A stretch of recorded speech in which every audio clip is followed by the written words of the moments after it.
What's up, everybody? I'm Bailey Tupai, and I'm hosting the Bremerton Beat Blast. All right, Bailey. How about I host the Bremerton Beat Blast and you come on the show and you're going to tell us about Pacific Islander Fest. How's that sound? Okay. All right, cool. All right, stick with us, Bremerton. Pacific Islander Fest coming up this weekend, along with 5 stories in 5 minutes on this week's Bremerton Beat Blast. Yee!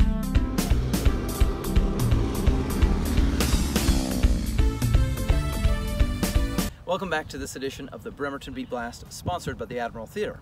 Story number 1 today, we begin with the Pacific Islander Festival. Now in its 3rd year, it started at Evergreen Rotary Park, moved to Louis Mentor Boardwalk, and now has gotten so big, it's taking place right here on the fields of Pendergast Park in West Bremerton. Last year, oh my God, it was, we were actually there by the numbers, almost 3,000 people.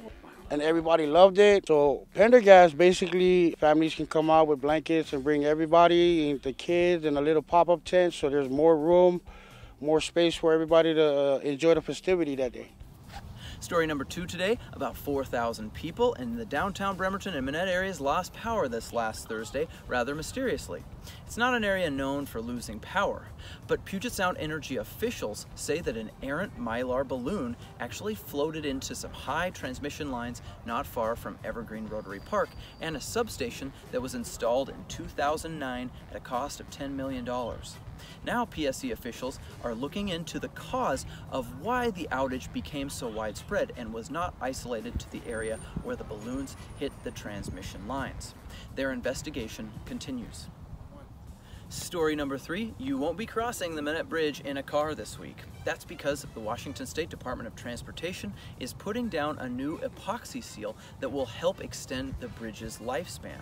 You might have noticed a little black square not far from Washington Avenue already on the bridge deck. That was an experiment done by WSDOT a couple of years ago, and they're just going to extend that over the entire bridge. They're also going to give it some time to cure, which means you won't be going across in a vehicle until at least Friday, though pedestrians and bicyclists can use the pedestrian walkway. Story number 4 this week, meet Mikayla Hawk. The 14-year-old from Bremerton wanted to get more people volunteering, so she set up a whole day on Sunday revolving around volunteer efforts, including a cleanup of garden beds at the Harborside Fountain Park. So on Sunday, I had my Bremerton's Day of Volunteering, which is something I've been planning for probably 2 months now, and I was really happy with it. We had quite a few people come out, some people who haven't volunteered much or have actually started volunteering because of the event. And we probably saved the city of Bremerton with our volunteering close to $2,000. It was a lot of friends, families, and other people who heard about the event who came out and really just all put our hearts into it.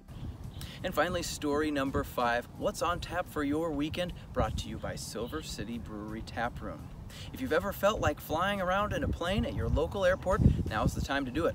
From 9 to 3 p.m. on Saturday, the annual fly-in will take over the Bremerton National Airport. Also included in that is free flights for those aged 8 to 17. It's also the grand opening for the Bremerton Aviation Center for Education, which starts at noon.